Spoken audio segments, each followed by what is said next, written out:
کس حد پہ ہم دین اسلام کی خاطر مصیبتیں اور پریشانیاں جھیلیں اور صبر کریں، اخلاص کے ساتھ رہیں۔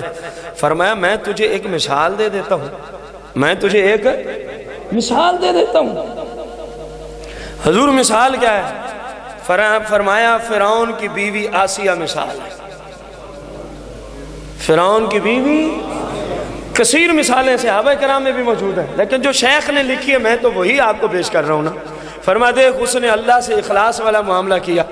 اس نے کہا جو مرضی، حالانکہ اس کا شوہر اپنے آپ کو کہتا تھا لوگوں میں خدا ہوں میری پوجا کرو۔ فرعون لوگوں سے اپنی پوجا کرواتا تھا، لوگوں سے اپنی۔ فرمایا حتیٰ کہ ایک دن فرعون کو پتہ چل گیا، ایک دن فرعون کو کہ میری اپنی بیوی مجھے خدا نہیں مانتی، یہ تو موسیٰ علیہ السلام کے رب کو اپنا خدا سمجھتی ہے۔ فرمایا اس کو چل گیا پتہ، اس کو چل گیا۔ اصل میں غوث فرماتے ہیں تجھے یہ مثال کیوں پیش کی جا رہی ہے کہ جو مرضی مصیبتوں کے پہاڑ ٹوٹ جائیں، جو مرضی بیماریوں کے پہاڑ ٹوٹ جائیں، جو مرضی مشکلات کے پہاڑ ٹوٹ جائیں، تو نے صبر کا دامن ہاتھ سے، تو نے اللہ کی بارگاہ میں گلہ شکوہ و شکایت، یہی تو اخلاص ہے، یہی تو اللہ کی سچی محبت ہے۔ وہ جس حال میں رکھے بندہ کہ مالک تیرا شکر ہے۔ ہاں دعائیں مانگنے میں کوئی مذائقہ نہیں ہے، اگر کوئی مصیبت ہے رب سے عرض کی جائے مالک اس کو دور فرما، اس میں کوئی مذائقہ نہیں، گلہ شکوہ شکایت نہ ہو۔ حضور کس حد تک جائے؟ فرمایا میں تجھے ایک مثال دے دیتا ہوں، حتیٰ کہ جب فرمایا پتہ چلا فرعون کو کہ میری بیوی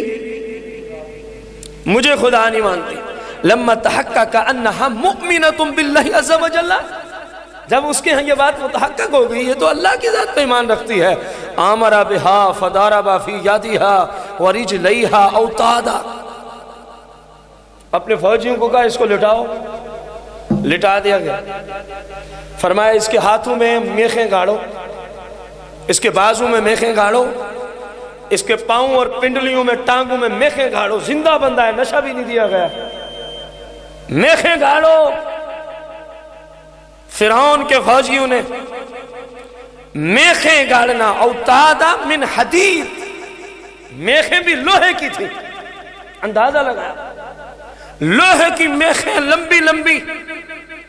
زندہ بندے کو لٹا کے اس لیے گاڑی جا رہی ہیں، اوپر ٹھونسی جا رہی ہیں تھوڑے سے کہ تو اللہ کو ایک کیوں مانتی ہے۔ میں نے اور آپ نے کتنی مصیبتیں دیکھی ہیں دین میں، ذرا سوچنا، وقت نہیں ہے میں آپ کو کتنی باتیں کروں، ذرا سوچتے چلے جائیں۔ غوث اعظم رضی اللہ تعالیٰ عنہ فرماتے ہیں وَجَعَلَ يُعَاقِبُهَا بِالصِّيَاحِ رَفَعَتْ رَأْسَهَا إِلَى السَّمَاءِ، انہوں نے اپنی صدا شروع کی،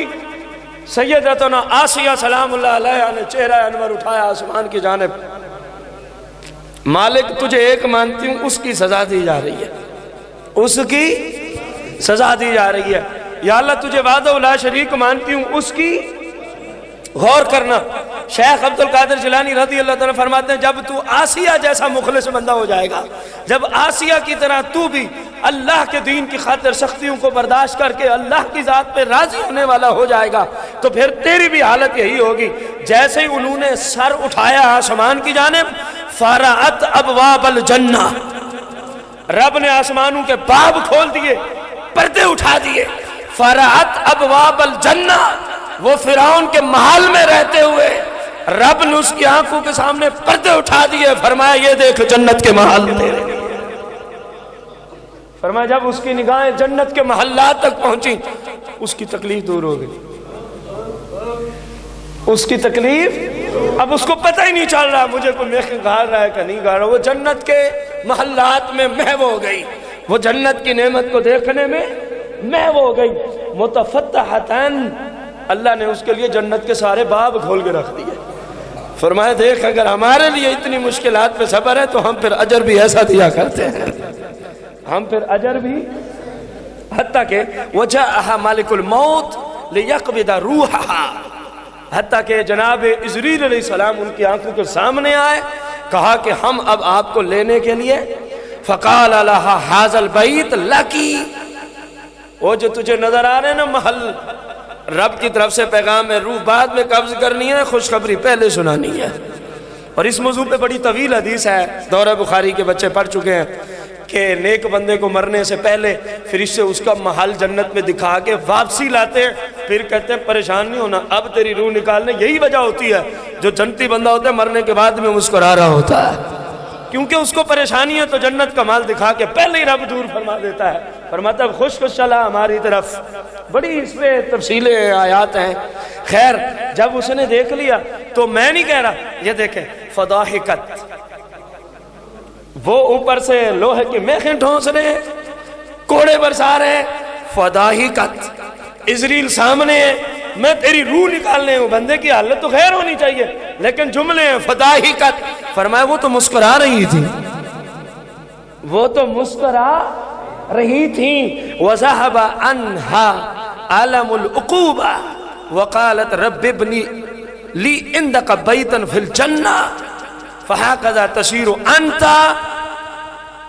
فرمایا بس میں یہ چاہتا ہوں، غوث اعظم نے فرمایا دیکھ لیا تو نے جنہوں نے اللہ کی رضا پہ رضا مندی کا اظہار کیا، جنہوں نے ہر مشکل پہ صبر کے ساتھ نظام چلایا، تو رب نے ان کو کیا انعام عطا فرمایا؟ وہ اپنے اعتبار سے فرعون اکبر سب سے بڑی سزا دے رہا، چھوٹی سزا تو نہیں ہے، زندہ بندے پہ جناب میکھیں گاڑی جا رہی ہیں بغیر نشے کے، ہاتھوں میں پاؤں میں پنڈلیوں میں، یہ کچھ چھوٹی سزا نہیں ہے، چاہیے تو یہ تھا چیخو پکار ہوتی، لیکن رب نے جیسے ہی اس نے سر اٹھایا کہ میرے ساتھ یہ ہونے والا،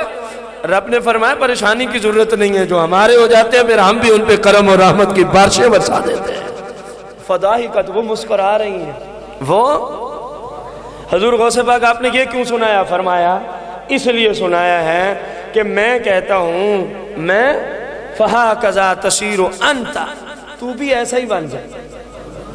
تو بھی اللہ کے دین کے ساتھ ایسا ہی مخلص بن جا۔ حضور جب بن جائیں گے تو پھر کیا ہوگا؟ فرمایا وَيَقِينِكَ إِلَى مَا ثُمَّ فَتَصِيرُ عَلَى مَا هَاهُنَا مِنَ الْبَلَاءِ وَالْآفَاتِ وَتَخْرُجُ مِنْ حَوْلِكَ وَقُوَّتِكَ وَلَا تَأْخُذْ وَلَا تُعْطِي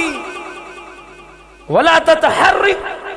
فرمایا جب تو بھی ایسا بن جائے گا جو مرضی ہوگا تجھے پریشانی کوئی نہیں آئے گی، تو رب کی رضا پہ رضا کا پیکر بن کے زندگی بسر کرتا ہی چلا جائے گا، زندگی بسر کرتا ہی چلا جائے گا۔ پھر آخر میں فرماتے ہیں